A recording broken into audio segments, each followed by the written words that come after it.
3, 2, 1. What is happening, guys? This is Logan Robinson from Here the Spear, presented to you by NoleGameDay.com. We are here on a fantastic and beautiful Thursday evening here in Tallahassee. Nate's over there, and Bradenton will be soon joined by Dustin. He's doing his makeup, so he's taking a little bit of time. But we're here on a wonderful, wonderful, fun, and thrilling week. We're getting closer to football season because we've already got people in the chat. The views on the sites are going crazy, and we were able to break some news earlier today. So, Nate, how we doing? Got a pretty fun week. A lot to talk about. Yeah, we got Miami fans already in the chat, yapping their gums. Season's coming pretty quickly, but there's a lot to talk about, and I think we all know what the topic of the discussion is. Other than landing Kendrick Falk, but everyone wants to talk about realignment. So it's going to be a very interesting couple weeks or months and how this all unfolds. Yep. Nope. Obviously, the big news of the week is all of this conference realignment across the board for a ton of programs, including a lot in the ACC with Florida State, Clemson, Miami, and others. We will get into that discussion a little bit as we put out a piece earlier today regarding that, and then also a little bit of ACC and the Pac-12 and their idea for a partnership. We'll give our thoughts and have a good discussion on that one too, if we all agree if that's going to work. And then we're going to talk some recruiting to start off with. Let's go and jump into some recruiting real quick so we can get into all of that fun conference stuff and some things that we're hearing. Florida State had some good news earlier this week with 4-star defensive end Kendrick Falk committing to Florida State over Clemson, Auburn, and Florida. 6'5", 240 pounds. Florida State's able to grab Falk. Coach Papp really involved here with this recruitment along with others on staff. But what a big-time pickup for Florida State on defense, loading up in that defensive ends room, because you like what you see, Nate. You've been very boisterous on Twitter about the future of Florida State's defensive line, specifically at the end position with Lamont Green Jr. too. How do you feel about this pickup and just the future that they're continuing to build, and not even really the trenches, but a defensive line as a whole? The future is bright. I agree. Alex Atkins has gotten a lot of publicity, which he's deserved, but Odell and JP have done a great job, recruiting that defensive front four. I think landing Falk is a huge feather in the cap of JP and the staff. When you go head-to-head with Auburn, Florida, Clemson, those were legitimate options for Falk. And, Florida State was able to make the connection, was able to, hit a home run. And, when you pair him up with Lamont Green Jr., who I think is going to, as I've said numerous times, is going to end up a top 75 recruit. There's two defensive ends that are going to be just phenomenal for Florida State, and even include the JUCO Jaden Jones, who has a lot of untapped potential. But Falk has great size, great movement ability. He can stuff the run, but he can also get to the quarterback. So where Lamont Green is your pass rusher, Falk is your setting the end and stopping the run, but he's a better pass rusher than people think. So I'm super excited about getting him, because they beat good programs for a top 100 kid. I'm trying to remember how many tackles for losses his junior season. 30 plus. It was dude can get after the quarterback or anybody in the backfield. It was 30 plus. So he just makes it happen, man. You put on his film, man. He dominates. I know he's from small town, and a couple of people will make comments about small town football, but the kid dominates his competition, man. And you can't teach 6'5", 250, and you can't teach the athletic ability that he has. So, it's a big feather in the cap for the staff.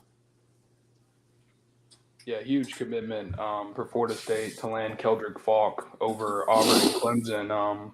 especially, Auburn being the in-state school, Clemson being a program.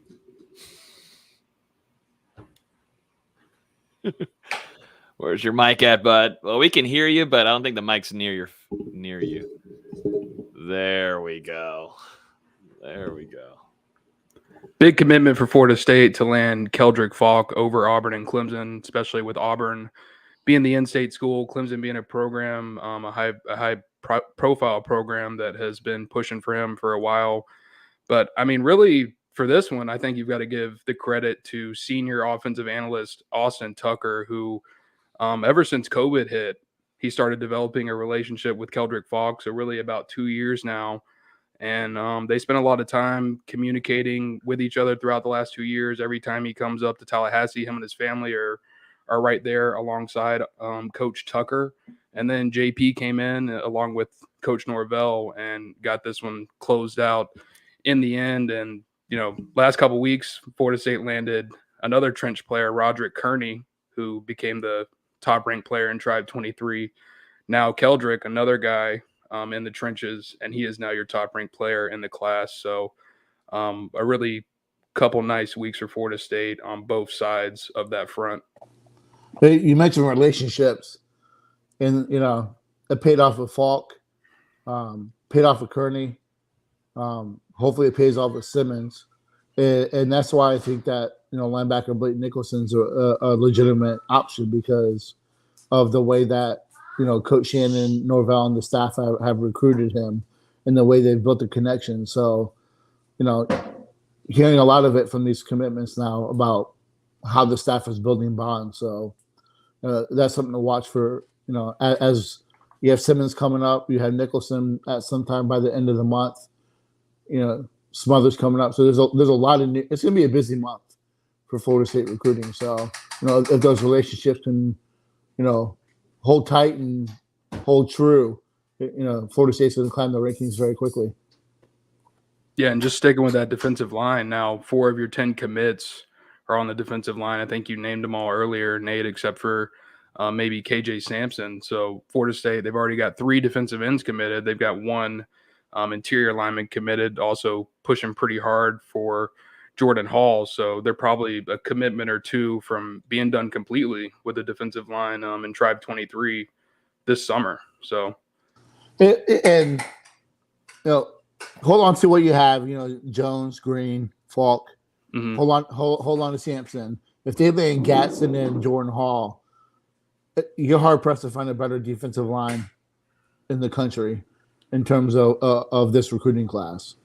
And that says a lot because a lot of people are knocking Odell and JP for the recruiting ability, but they bring that class in. That is no worse than top 3 in the country.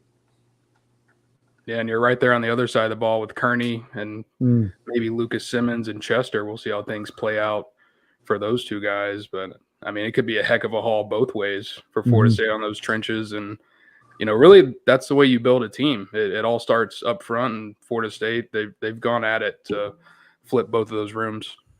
Yep. Big time. Navy Noel from YouTube is asking, what's the deal with linebacker recruiting? There's a big concern here. Nate, were you saying something last week that this upcoming class isn't so impressive in the linebacker room? I don't personally. I don't feel that this is a stellar linebacker class. It's very top heavy. Their staff is looking for guys who can run, cover. When you run a 4.25, you need guys that can, hit the run fist, but also cover. And that's a certain kind of linebacker they're looking for. I'm writing an article here coming up. A guy like Stanquan Clark, who's down from Miami Killian. I do wonder why Florida State's not all over this kid. All-state Miami linebacker. Those guys traditionally pan out. But you look at a guy like Blake Nicholson, who, is a 2-way player. But if you watch him play, man, he can run really well, and that's what DeMarco Ward does. He runs track, yeah, and we had Bracey on here talking about football versus track speed. DeMarco Ward, I know he was just a 3-star, was not rated when he committed. They like the way he fits. I think that they had linebackers that were in town over summer, guys that were at camps, and they just didn't like what they saw. So it's interesting to see what happens as the year goes and how much they want to take, but I don't think it's a great year for linebackers. So, some people were upset about, the Harris twins and them choosing UCF, but you had two guys who are undersized. Each of them are 185, 190. That's an undersized linebacker. And Florida State needs guys that can come in and play right away because you lose Bethune. You lose maybe Gainer this year, Deloach, who may test the NFL water. So we'll see what happens, but not a great class. Yeah, I do think it's a little bit of a concern, but it's mitigated by the fact that Florida State plays a 4-2-5. So the majority of the time, you're only going to have two linebackers on the field. At the same time, I would love to see Florida State be in the running for some higher caliber linebackers. A guy like Troy Bowles out of Jesuit comes to mind, and there's a couple others at IMG that have passed up Florida State for whatever reason. But we'll see how it shakes out. Randy is still getting his footing, and he does have some deep recruiting ties throughout the state, and hopefully at some point they begin to flourish. Yeah, and by me saying that, there is concern, but I think they have to be kind of picky. But I mentioned Stanquan Clark because the guy had 140 tackles last year. He's just a very kind of reminiscent of Omar Graham. He just gets after it, and he kind of fits what a linebacker is, and what Florida State's kind of always had. You mentioned Bowles.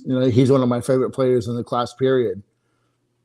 Just no traction. Looks like he's heading to Georgia. Yeah. So, that guy's a tremendous linebacker, but just can't get in on that recruitment. So we'll see how it plays out, man. They need two in the class. They land Nicholson and Ward. I think they're happy with what they have. And it's the same thing. Sorry, Logan. It's kind of the same thing with the tight end room because you're struggling with quality bodies over there, and you lost your lone commit and Randy Pittman. You don't have traction with a lot of quality players. I mean, there's some under the radar guys like Anthony Richardson or Skylar Mann. So maybe they revisit Javante Connor, the former UCF commit who picked up an offer from FSU this offseason. But that's another room. I mean, you're just kind of puzzling. Yeah, I mean, and I think the question, do they want to take a tight end with what they have on the roster? Do they feel good with what they have moving forward? But I don't disagree. But just for the sake of conversation, we don't have the chance to look at their board and really what they want to take. So, with a possible smaller class, you got to be careful with what you take, and it's very evident they're trench focused this year. Most certainly. And then going back to now, Florida State losing out on a commit. 4-star defensive back Avery Stewart ends up picking Kentucky or Florida State. This one was an interesting situation because it felt like for a little while in the early parts there, Florida State had the momentum to land Stewart out of Alabama, but then it goes over to Kentucky with Stoops. What's the maybe happened here at the end of this recruitment for Florida State to lose out on a talented defensive back? NIL. That's what it comes down to. No point in getting in bidding wars in July. Correct. Because he's a good player. Yep. They come back to bite you in December. Yep. Good player. I like him as a safety prospect, but Kentucky. People need to relax on. Oh, it's Kentucky. Kentucky's done a tremendous job of turning that program around. Everyone wants Mark Stoops, but then when they mention Kentucky over FSU, which side of the coin are you on? Do you want Stoops as the next head coach, or is it because it's just Kentucky? Stoops has always been a great recruiter of defensive backs. He's always been a tremendous coach of DBs. So you can't knock you have to look at the coach. Don't knock the program. Look at the coach. So, Kentucky did a great job recruiting him. They were there longer than Florida State. Florida State came on really heavy at the end, and allegedly, he committed on his visit or soon after. So, the staff felt great because they felt they wrapped it up. Yeah, I don't see too much of the complaining either for the position group too for Florida State, as if that's exactly what Florida State does. They're always going to bring in talent at the defensive back room. That's always going to be a thing. So either you pick one or you don't. The next one now up for Florida State on deck to keep a really close eye out on. As of just recently, Kedrick Folk yesterday announced the day and time. You mean Lucas Simmons? Lucas Simmons. Sorry, I was trying to like block out the noise, but yes, Lucas Simmons, big time offensive tackle, target for Coach Atkins in Florida State, is going to be committing on Monday. This is a big time target for Florida State. It's been in the works for a long while now, and it's all going to probably come down to Coach Atkins and the ties there and the family feel. Simmons has told y'all a few times that it does come down to family and where he feels the natural fit is. And it seems like Florida State has a pretty good leadway on this. We'll see. There's other guys like USC here involved, which might be the top one. Tennessee, kind of don't feel like maybe they're in it as much. And then there's Florida, but it seems like maybe it's going to come down to Florida State and the West Coast team, two different coasts. Which way does Simmons go is going to be the real question. Yeah, I think Nate said it earlier, but for this one for Florida State, you're hoping once again the relationship wins out. Seminoles have been recruiting Simmons ever since he lived in Sweden, and Atkins has been building that relationship ever since. And one thing that he told me, I think I said it on the last podcast, that stood out during his official visit was he came in for his meeting with Coach Atkins. They sat him down and they put on a film from Florida State's first mega camp last year. And it showed Simmons going through the drills, and he was making some mistakes, not doing some reps correctly. And then it showed Atkins working with him, making those corrections, and then Simmons going back through the drills and completing stuff correctly. So that just put everything into perspective with him. I mean, that relationship has been there for the long haul, and at the same time, he's pretty close with Norvell as well. Florida State was one of 3 schools to get both of his parents on campus for his official visits, along with USC and Florida. So they're right there in the running. And we reported last night, the Tennessee side, we've heard that Tennessee feels it's between them and Florida State. And they think Florida State has the edge. And from the FSU side, we've heard that they feel good about where things stand with Simmons going into Monday. I traded a couple texts with Lucas last night, and he told me that he hasn't informed a coaching staff yet of a decision, and that he hasn't personally made a decision yet. So he's still in that process, and I would assume that coaches would probably get informed over the weekend or closer to that decision day. As I said last week, he is probably 1 or 2 in terms of the most important recruits in this class. So, being able to land a top 5 on your board recruit this early in the process, is great for the program. Florida State's done a tremendous job, as Dustin has said, back-to-back weeks. They've been, recruiting this kid for a while. It comes down to where he wants to be. Does he want to be in Florida? Does he want to be in Knoxville? Or does he want to be in LA? So I think that, he doesn't seem like a guy who – I don't think he knows enough about, the history of recruiting and all that stuff. So it's not about USC or tradition. I think it's really about the coaching staff. And that's why I feel good about Florida State. And I think they've done enough, I think they've done enough in proving to him that they can develop him and get him to be a better player. He's been there a ton. You follow the visits. He's been to Florida State so many times. We'll see, man. I feel good. The coaching staff, I think, is confident. I think they feel really good about how they pitched their recruitment to him, and the connection with not only him but his family. So there's a lot going in Florida State's favor, It comes down to where he wants to play, and that's going to be it. Yeah, I think it's going to be Florida State, but we'll see. Got to go ahead and get it out there because we're not going to have another podcast before Monday. So, yeah, I was about to say we won't have one. We'll know by this time next week. I'm leading Florida State. I'm leading Florida State as well. Simmons said it himself. Florida State got that final official visit because of that bond and the effort that they put into his recruitment since day one. And I don't think any other program has a bond as deep with him as Florida State does. So yeah, I'm feeling good. Atkins gonna get another one, and especially for being newer to the sport and to the I'm assuming the parents and him they want to trust the coaches, so that might be a soft factor, but I think it's a factor. And someone popped up about playmakers. You want to talk about Jaylen Brown or Jesus Christ.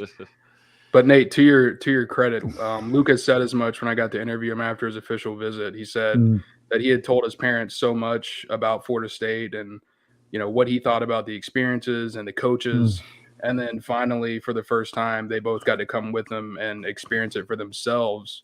And they felt the same way. They thought it was a tremendous program. The coaching staff was genuine. They really enjoyed meeting with Atkins and being in the meeting with Norvell and Simmons. So Florida State, they nailed it on both fronts during that official visit. I think they've done as good a job as they could throughout the last year plus on Lucas, and we'll see if it all comes to fruition on Monday. And that's a quote that is, I think I said it on here, or maybe it's just between us. I thought he gave a great interview after his visit to FSU, and I thought he gave some pretty solid insight to his thoughts on Florida State. And that was a quote that kind of stayed with me, was the fact that he's talked about Florida State so much and his parents got the validation of what he has felt and saw. So, those things traditionally work out well, when a decision needs to be made. Family ties there. And Coach Atkins has done a fantastic job on that front with families and moms and dads. Let's see what happens again on Monday for Lucas Simmons. We'll have full coverage on that commitment day. Doak FSU from YouTube is asking, what's going on with the lack of skill players committing to Florida State? I know it's early, but man, are they all waiting to see our product? You might have given the answer there. You might have just given it. Yeah. I mean, go ahead.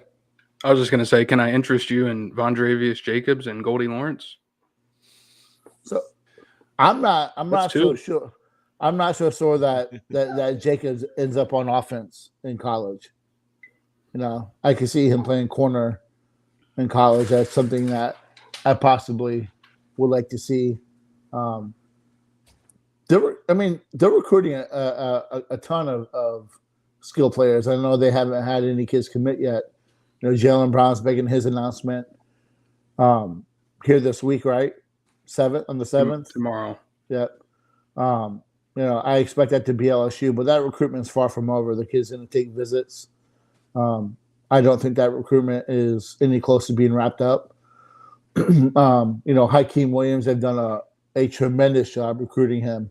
Florida State, to some, is the leader there for a guy who I think develops into wide receiver 1 by the end of the year in the state of Florida, which is, if you followed, I've been a huge Jaylen Brown fan for a year and a half.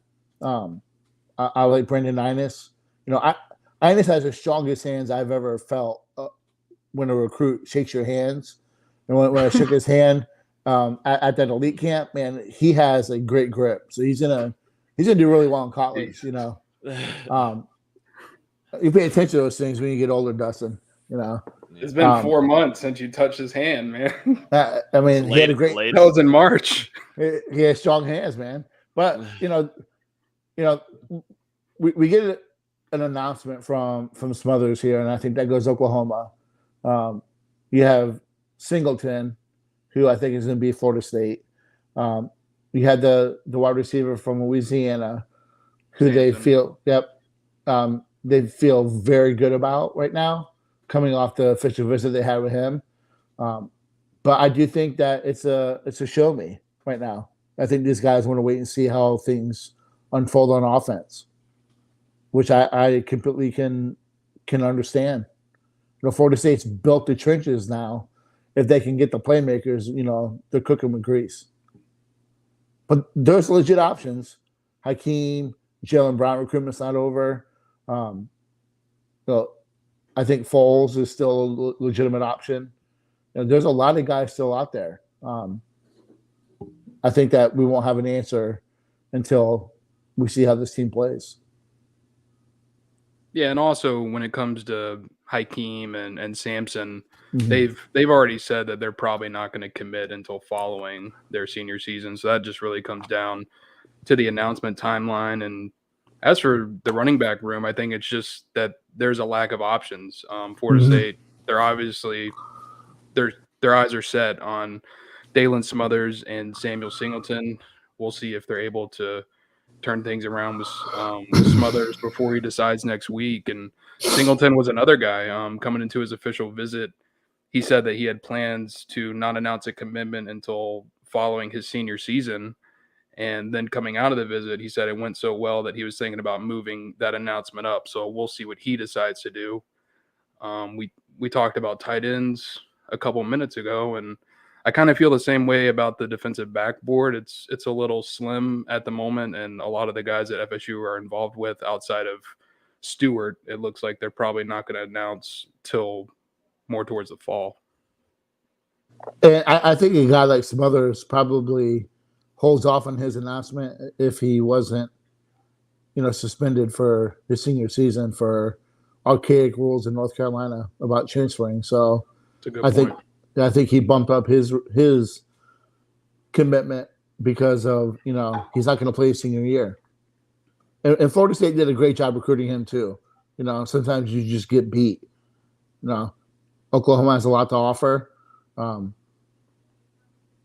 But Florida State did a great job with him. So nothing to be really ashamed about with that one. But let's get into some of this conference talk, because that's obviously where I think most of the people are here now. I know there's some good momentum on the recruiting front for Florida State, but there could be even some bigger changes in the fold for Florida State with a lot of the news coming this week, a little bit of last week, with what now the ACC is going to do to combat all of these other conferences, mainly SEC, Big Ten, with grabbing all these premier teams and adding on to building these mega conferences, which it seems to be like two mega ones later on down the road. Let's start off with the first report that was given earlier this week from Dennis Dodd of CBS Sports, saying that the ACC and the Pac-12 are exploring the possibility of teaming up, both of these conferences joining hand in hand.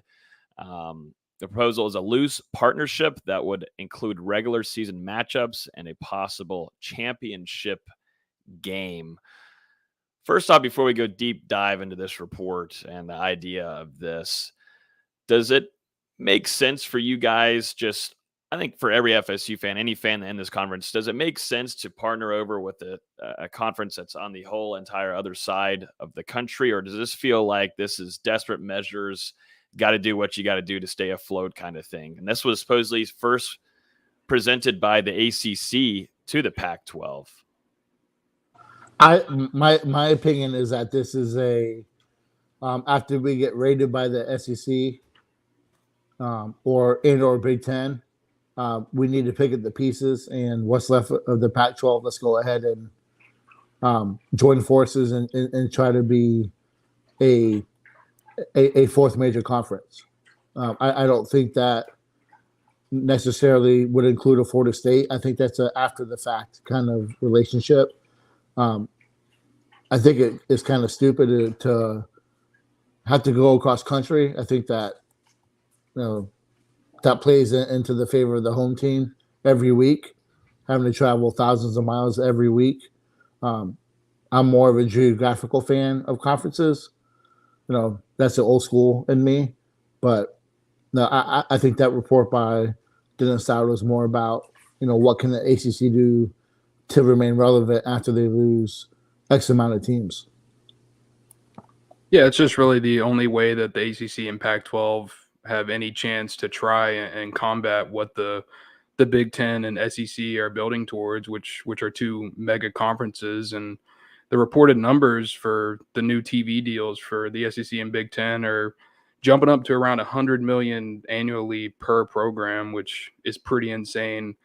One of the numbers I read earlier this week was programs in the Pac-12 were valued around $43 million or so annually each prior to USC and UCLA departing from the conference, and that valuation has dropped to about $30 million, so about a 25% loss. And Florida State on the other side in the SEC, I mean, that's about a 50% less revenue gap compared to the SEC and Big Ten. So, I mean, even if they were to try and do some type of partnership or whatever, it's still not even it's not gonna pale in comparison to what those other programs are getting.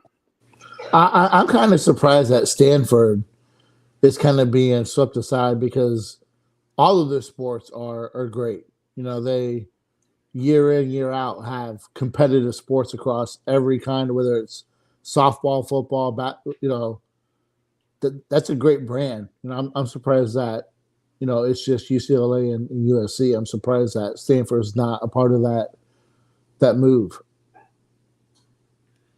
I think they eventually get picked up by the Big Ten, but no, I don't think they're going to be an after the fact part of ACC, Pac-12, bottom barrel, pick at the pieces kind of conference. I want to read a little bit more into this report here from Dennis Dodd of CBS Sports. And here says the Pac-12 discussing a loose partnership with another conference Tuesday afternoon, noting some regular season crossover games could be played in addition to the end quote championship game.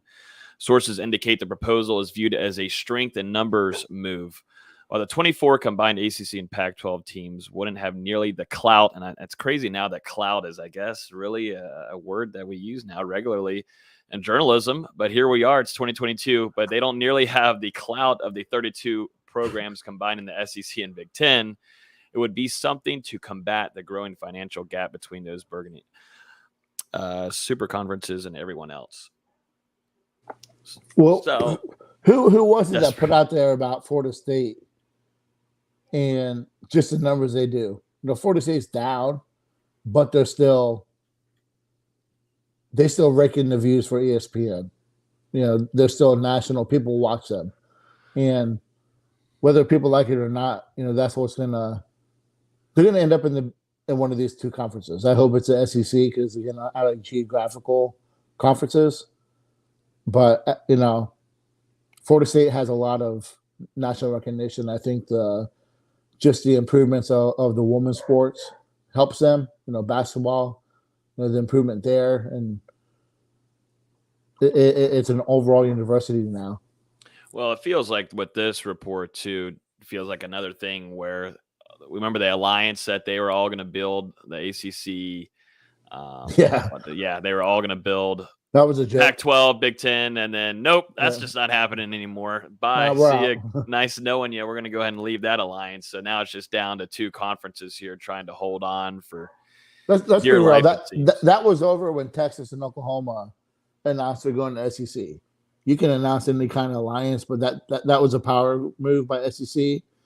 And like Dustin said, the Big Ten and the SEC are 1 and 2 or have been 1 and 2 in terms of revenue. Oh yeah, and it's not close.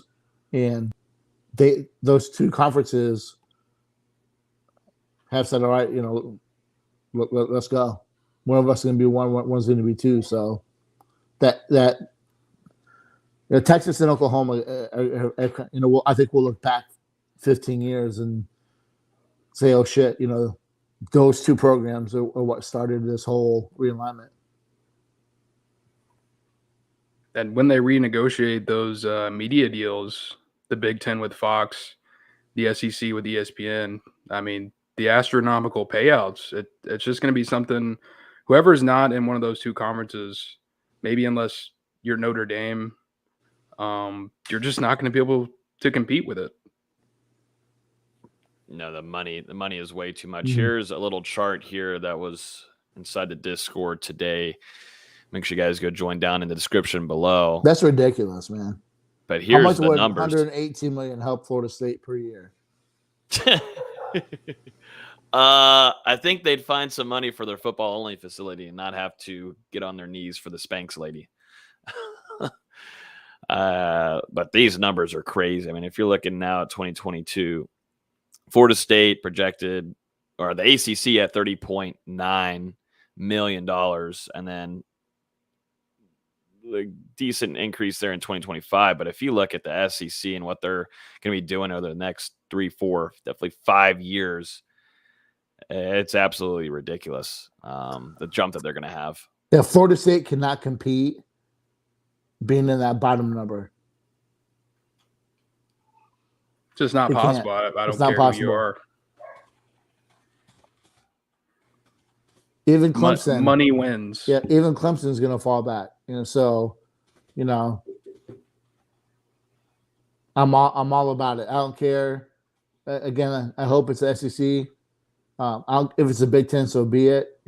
Those two numbers would be tremendous for Florida State. I know as a fan, everyone's griping and moaning about wins and losses. Florida State, I think, would get back pretty quickly, with that kind of money available. Mm-hmm. Then I want to go over now to a piece that we put out earlier today. Per some of our sources, we're able to bring in quite a bit of info, dialed into it for since about Monday, trying to gather in some information on what Florida State's stance is on this. We're able to talk to a few people and put a piece together out for you guys. We'll put it in the chat here in a minute. But Florida State is indeed, exploring leaving the ACC for a new conference. And it really is, like we just talked about, the Big Ten and the SEC here. From what we were told, these talks have been going on since last summer. Nothing's ever going to become public out of this, just to, make sure everybody knows that nothing's ever going to become public. But per sources, the talks have been going on since last summer between Florida State. You've got the SEC, which now is heavily after some programs, and then you got the Big Ten too.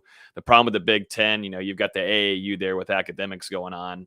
The SEC does not want the Big Ten to come in and grab some of these Southeast colleges. Definitely teams like Florida State, Clemson, even Miami, but even Virginia Tech, Virginia. If there's any way, shape, or form the SEC can hold off on the Big Ten doing that, they will do that. And a lot of it is going to come down to, media rights and all of the kind of contracts that goes on behind the scenes that, I think FSU fans are wondering, how does FSU get out of this? And we got a pretty good explanation over the last couple of days on how that could unfold. I know, D-Lou, you put out a piece earlier today kind of describing and giving the different methods of how this could concur or on-go. I don't know how to really place it because it's all over the place. I think the first thing that we should talk about, because I keep seeing everyone say it in the chat, is the grant of rights agreement. And obviously Florida State, the ACC, is locked into that agreement until 2036. In 2013, every school signed a deal to surrender their media rights, and the original date to expire was June 30th, 2027.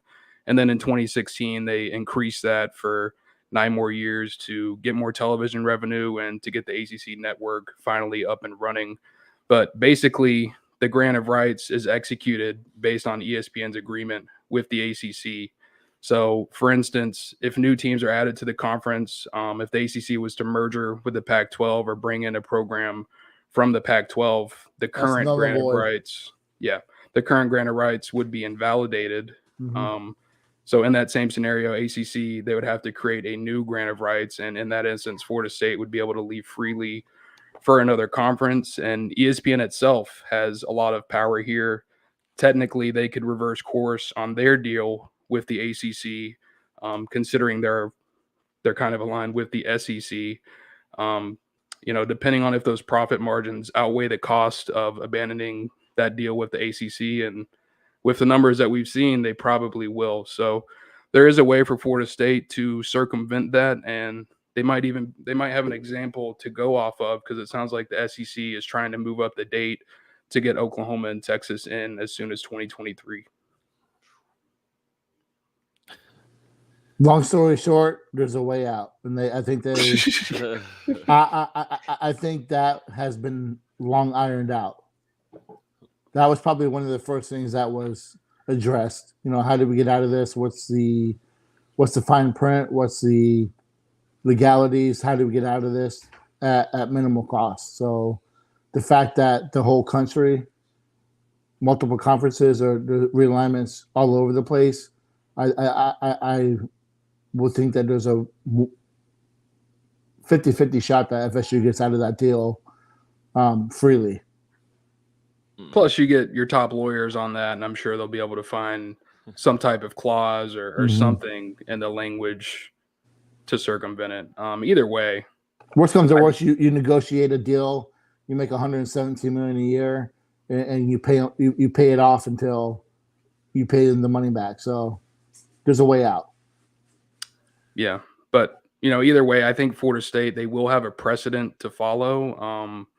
The SEC, they're trying to react to this move of the Big Ten adding USC and UCLA, which will be in 2024. They want to try and leapfrog that to go ahead and get their expansion started with Oklahoma and Texas in 2023. And right now, that the current agreement is for those two programs to join the SEC in 2025, which would be a year after the Big Ten expands.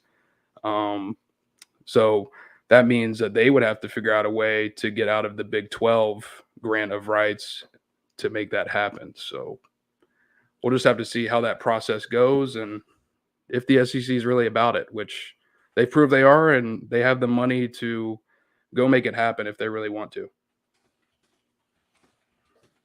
I think out of the both those conferences, at Florida State, and talks here with both of them, I lean towards more SEC. It makes most sense geographically, and the matchups are beautiful. And don't get me wrong, you're going to see a packed house crowd if you have a Tennessee coming in and playing Florida State and Doak. An LSU, you go to play LSU home and home series. It just makes sense to where you're not traveling off, and like the AAU still comes in hand too for if your Florida State's going to be, maybe, messing around with the Big Ten. That also plays in a part in it too. Pretty big part. It kind of hurts it there. So it just depends on what Florida State wants to end up, doing. But I think the SEC, like D-Lou said, they've proven that they can make some moves, and they've got the money and the budget to do these kind of things. But you got to find a little way out. But, if you go back to now the ACC and the Pac-12 and that partnership situation, if that ends up being a thing, I personally don't see any of that happening. But if it does end up coming into fruition, you don't want to be a Florida State fan holding on to a partnership or whatever the hell it is with the Pac-12. You don't want anything to do with that. And I think that's what a lot of these top tier ACC teams like Florida State, Clemson, North Carolina, Miami, they're trying to not be a part of that. And, maybe the athletic directors over there are also having these same type of conversations that Florida State is having in-house. You just can't be along for the ride with that. And, it sucks. It is what it is. But I think most Florida State fans too have been really wanting to get out of the ACC. I know some fans don't want to do the SEC chants whatsoever, but once they see the money that would be coming in for Florida State's programs, I think they would be fine with doing a few SEC chants in Doak. I would not do an SEC chant in Doak. I don't care about the other teams. I just want Florida State to stay relevant, to stay competitive. Are you doing an ACC chant? No. I hope. Which one would you rather do more? Neither. I hope every team Florida State plays goes 0-12. I don't care about the other programs. I care about Florida State. And, the writing's on the wall at some form or fashion. It'll be announced FSU is leaving the ACC at some point. We just got to sit back and wait for it to be the Big 12 conference. No, Pac-12 conference? Nope. The Mount West conference? Nope. It's going to be it's going to be SEC or Big Ten, and going from There's there. no in between. No. And I hope Miami gets left out. Miami gets left. Well, that would be hilarious. We'll watch on ESPN 7 the ACC Pac-12 championship, Oregon State versus Miami. Yeah, that would be exhilarating. Mhm. What was Mike played in Provo? Yeah, Mike Bianchi. Am I saying that right? Bianchi. Y'all know who that is, right? Yeah, Mike Bianchi. Columnist. Yeah, Mike Bianchi. Writer. Don't even address what? it. What'd you say? Bianchi. It's just Logan goes Bianchi and Nate's like Bianchi. Is it Bianchi? Like, Nate might be saying it right. He might be. I'm It's thinking Mike Bianchi Bianchi I'm thinking Orlando Sentinel. Don't Nate probably even works talk with the about guy. his article about sorry guys, Virginia. Guys, the guy is completely all about like shock and awe. His article. No. He It's put out a stupid. piece. He put out a piece 20 minutes ago. He says, "I hate to be the bearer of bad news for fans of the Canes, FSU, and Clemson. Yeah. but North Talking about Carolina, Virginia or hold up. Carolina. Yeah, whatever. North Carolina will be the ACC's prime target if the SEC and Big Ten come a calling." Yeah, he's an idiot. Yeah, you might be onto something there. He's an idiot. Why people even discuss what he talks about and writes about still? You know, he's a known Florida State hater. You know, he's a Florida fan. I don't also trust anybody that follows 48,000 people on Twitter. That should be an automatic red sign. He follows me. Wow. You're one of the 48,000 that he's following. So at some point, your name's going to pop up on the timeline and he just immediately hits follow. I don't agree. Let's go back to our report. I know we've talked about the SEC a little bit, but let's talk about Florida State to the Big Ten, because the interesting thing that we were able to learn is that the Big Ten is considering a concession to offer Florida State membership to the conference, despite the fact that they're not a member of the Association of American Universities, the AAU. And basically, I'll break it down real quick. The AAU is a group of American universities who transform lives through education, research, and innovation. According to their website, the AAU receives most of the federal funding for research that will improve public health and contribute to the country's economic strength. Blah, blah, blah. In order for schools to be considered, the universities have to pass 2 phases of indicators with requirements ranging from memberships in national academies, such as National Academies of Science and Engineering, and the number of research and scholarship PhDs approved every year. And that is per one of our Sports Illustrated sites, Wildcats Daily. So that sounds great, but we're talking about football. But when basically, it comes down to it, let me finish. Basically, that's important because 13 of the 14 programs that are currently in the Big Ten are affiliated with the AAU.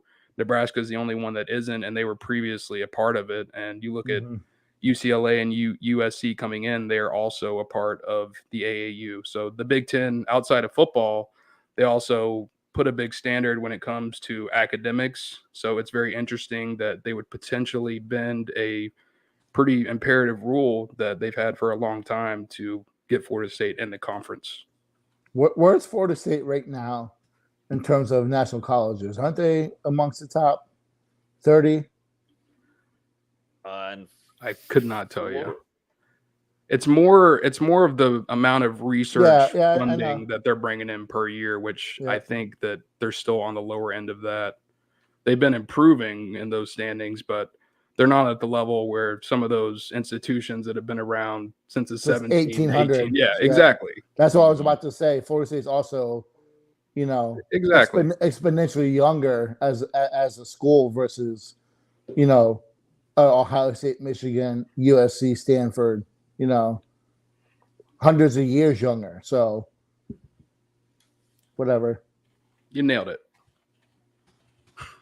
I'm going to put a poll here inside of the YouTube chat and see which conference they would like to pick, because I see a few people saying Big Ten in here too, but we got over almost 150 on the YouTube page right now. I want to see how people really feel.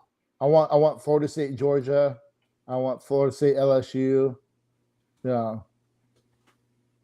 those are the matchups I want to watch. I'm not interested in Florida State versus Iowa. I don't want to travel to Iowa.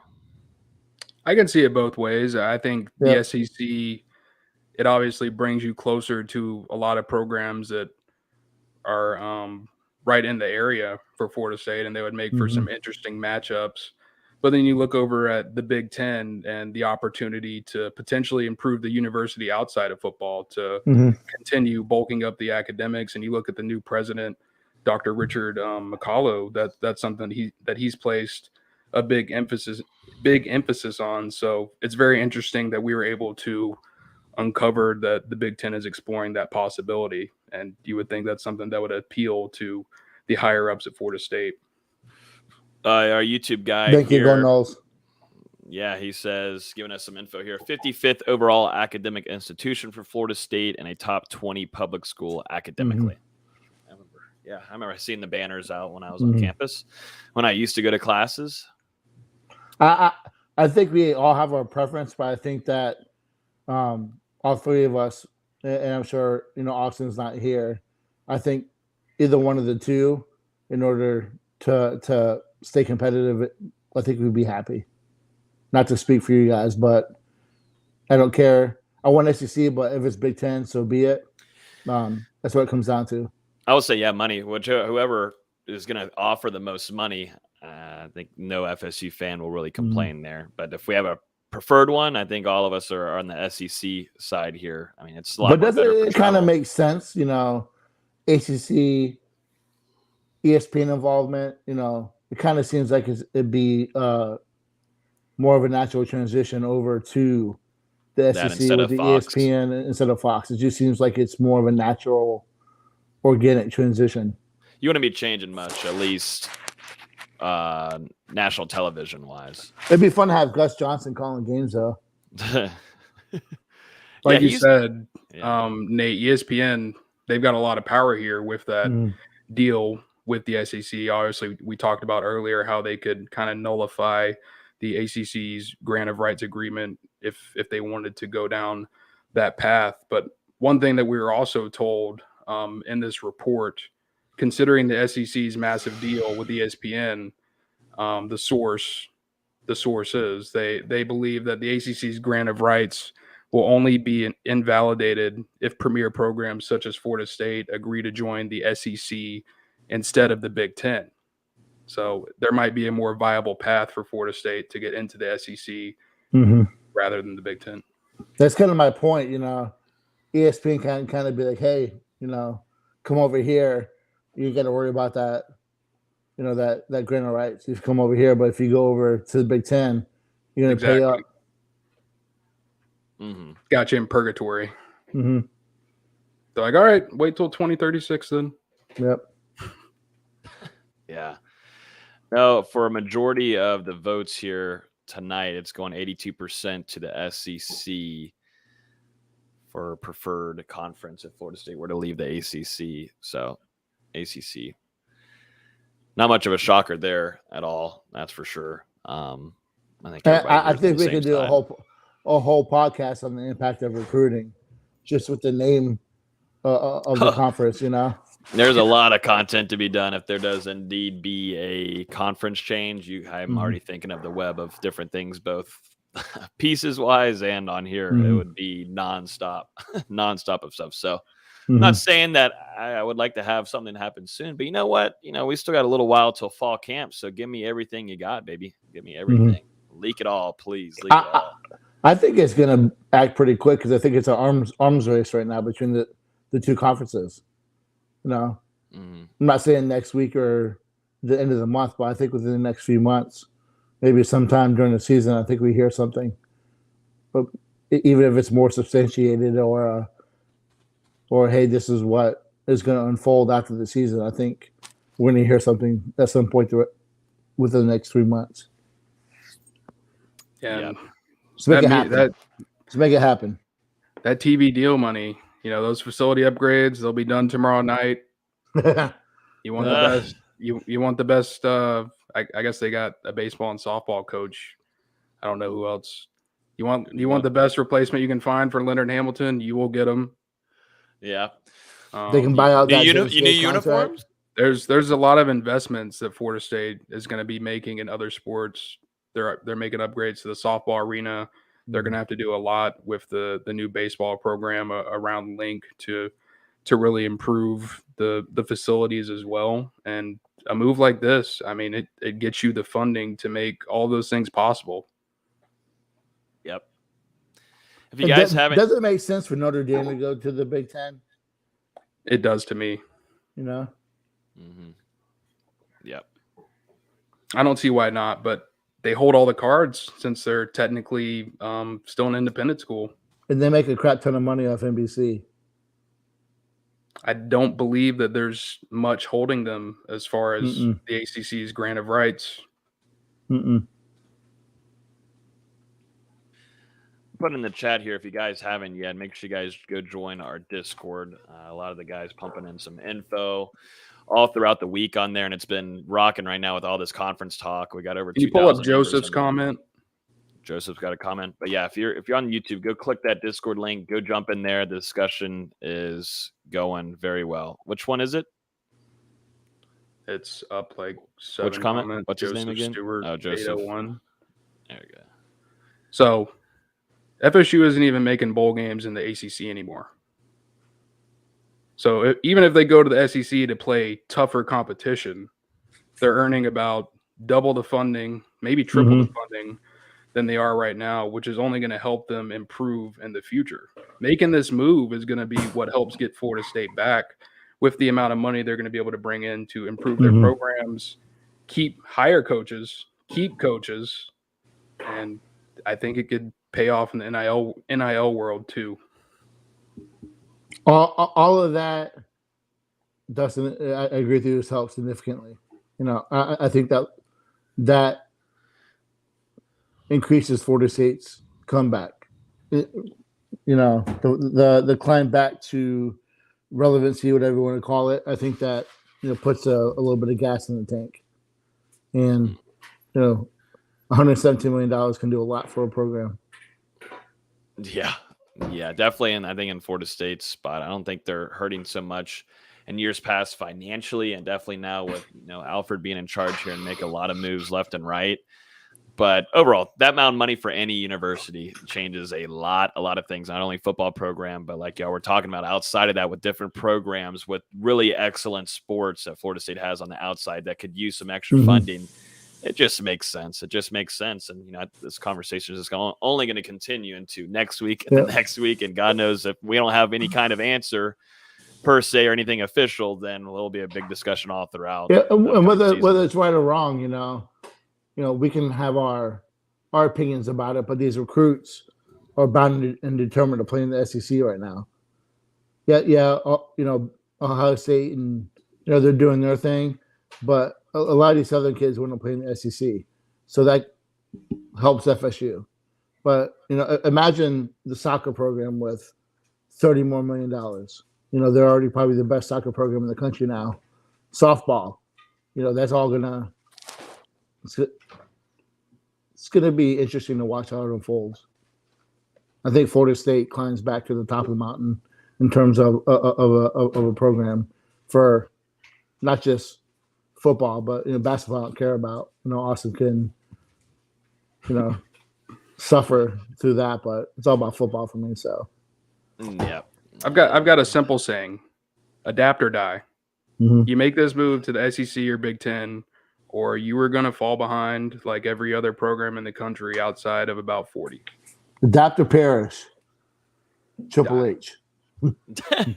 What would be y'all's favorite Big Ten home and home series and the SEC home and home? That y'all would actually like to go to? Ohio State, yeah, but I'd love to go watch a game at Michigan. That'd be a fun stadium to watch. And Georgia, I've always wanted to go watch a game there, or LSU. LSU is my definite top school that I want to watch a game at Death Valley. But Athens would be fun too. Give me Ohio State and LSU for sure. Mm-hmm. Nashville, Vanderbilt. Yeah, there we go. That's exactly where I want to go. Please. No, but Ohio State. Yeah. Ohio State for me Big Ten wise. Mm-hmm. Oh, but I've never been to the Big House though, so I wouldn't object that either. Mm-hmm. Really, either one of those, Michigan or Ohio State for sure, but LSU, Georgia, those atmospheres would be really fun to soak in. Maybe get a nice little Texas A&M home and home. Oh, yeah. I don't want to travel to College State. I've been there before. Not special people. Very not special. Supposedly they're very much like NC State fans. Mm-hmm. Yeah, no, I've lived here in Tallahassee my whole life, and when football season's not here, it does kind of stink a little bit. I mean, you're not far away from the beach, which is nice, but when you go to College Station and you don't have football at all, I'm sorry, but I'm not going to go take care of picking up horse shit at some crap over there with some horses. Well, it's an agricultural and maintenance school. That's right. I'm not going to pick up horse shit in College Town. Maybe, yeah. You can try out literally and figuratively. Man. Huh? I could try out for what? The 12th man. Go get that number 12 jersey, Yeah, I would love that. That would be my dream come true right there. Mm-hmm. Shout out to Trey Fisher, Jimbo's son, coming here to play quarterback at FAMU. Shout out to little Fisher there. I don't think that kid ever wanted. I don't think he ever wanted to leave Tallahassee. Yeah, no. I think he definitely really likes Tallahassee. Mm-hmm. Eddie Goldman too. Just some little quick hitters too to end off the night. Eddie Goldman signed a 1-year deal with the Atlanta Falcons. He's coming down to the Southeast again after his time with the Bears. So shout out to Eddie Goldman getting that 1-year deal. Trying to think anything else NFL wise has really happened. Guys are now getting their last couple of weeks of vacay before training camp starts. Jameis was great, man. Jameis does look good. And I will say I was a little worried during mandatory mini camp with the little limp that he had, and I wasn't entirely sure. And I know a few of the New Orleans outlets. I know a few of the LSU outlets said it's nothing to be worried about. They're warming him up. They're not doing him full force. And I think that's mental versus anything. I'm sure. As someone that's done it 3 times, suffered 3 knee injuries. It's more mental than anything. So. Mm-hmm. Yeah, fingers crossed everything goes well in the recovery. Mm-hmm. But trying to think if there's anything else really that has happened. We'll keep a close eye on Lucas Simmons and his commitment that will be happening on Monday. We'll have full coverage on that wherever he ends up deciding to go. This is a big one for FSU, but I think all of us on here are pretty optimistic on FSU side as of Thursday at 8:09. I'm just saying Thursday at 8:09. It's Monday in Clearwater. I should go cover it. You said it. You said it. If you can get off work, Logan will send you a stipend. I'll send you. I'm on vacation. Stipend. So he lives there. I don't live in Clearwater. Clearwater's about an hour away. But it'd be worth the drive. 35. Get him a nice little per diem. Yeah, come on. Well, if you send I'll get a StreamYard link. We did it before, Nate. We did it with Nico. Nico's commitment. We might not give me that hotel room, Logan. No, you're gonna be staying with Nate. Nate, he doesn't. Nate, Dustin doesn't want to stay with you. That's fine. I don't want to stay with me. He has bad habits. Bad habits. But just keep your eyes on Jaylen Brown committing tomorrow, Lucas Simmons Monday, and Dalen Smothers next Thursday. I believe he'll probably commit before we go live for the show. So we'll see what happens. Florida State, maybe they make – I don't think they're going to get Brown, but maybe they can make a late run at Smothers. And we talked about it for a while earlier, in a good position to come out of things with Simmons. Well, I think that's going to end it off. I'm going to put in the chat one last time. Make sure you guys are in the Discord. It's free to join. Join 2,000 other FSU fans. Things are heating up, getting ready for the football season. Florida State expecting to get in the groove here. July 27th, nothing official yet, but players will be reporting on the 26th to Florida State and the Moore, and then expected to have practice on the 27th. So things are going to start heating up here. As always, you can listen to the podcast on iTunes, Google Play, Spotify. Hit the subscribe button down below if you haven't yet, or hit the like button. Either way, we definitely would appreciate it. We're on iTunes too, so if you want to listen to the podcast version, you can. We're also on Spotify, Google Play, everywhere else. But this is Here the Spirit, presented by NoleGameDay.com. Hope everybody has a great rest of y'all's weekend, and we will talk to you guys next week on Hear the Spear. Adios. Go Noles.